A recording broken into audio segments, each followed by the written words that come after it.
Okay, September 11th, 2001, the World Trade Centers and World Trade Center 7 come down. Okay, and the United States pegs it on a Saudi Arabian national named Osama bin Laden, who comes from a very wealthy family of Saudi nationals. Okay, some considered him a prince. Okay, there's videos, news clippings of him. They knew where he was living. They knew who his closest allies were. They knew his communication network. They had all this information on him, but it takes the United States military and the Five Eyes, Great Britain and Australia, almost a decade to allegedly find him. Okay, when Barack Obama announced it, okay, the top brass of these militaries did the same thing they did with the Enigma code during World War II. Okay, they communicated a way out for him. And he was never in Afghanistan. He was never in Pakistan.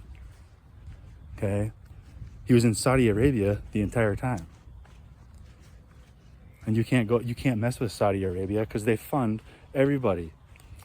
The world markets are backed by the Saudi Petro Agreement, the oil. So Saudi Arabia has a say on how basically every currency fluctuates. And that's how it works. So Osama bin Laden, the world's most sought after terrorist, was taken out of Saudi Arabia and brought to the United States of America. Okay, living under a new face and a new name in Minnesota, in Dakota County.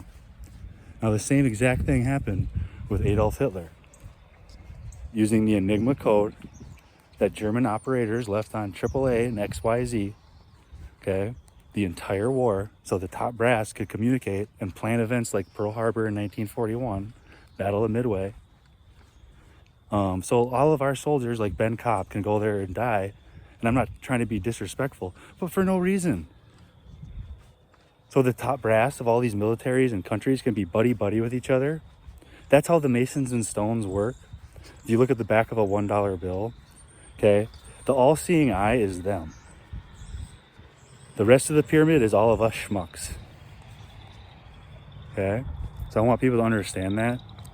Our soldiers, doesn't matter which country you're from, China, United States, Great Britain, India, the people at the bottom, the top brass do not care about them. They don't care about your sons or daughters going into war and dying. But we do as Americans. That's how they get us to have patriotism, national pride. Okay? So I wish people would understand that. Now the same goes for Adolf Hitler. It took, you're telling me not the Five Eyes at the time, but Great Britain and the United States could not bomb Adolf Hitler's headquarters? They knew where he was living the entire time. The entire time. They knew his hideouts. They knew who his friends were, and Eva Braun too.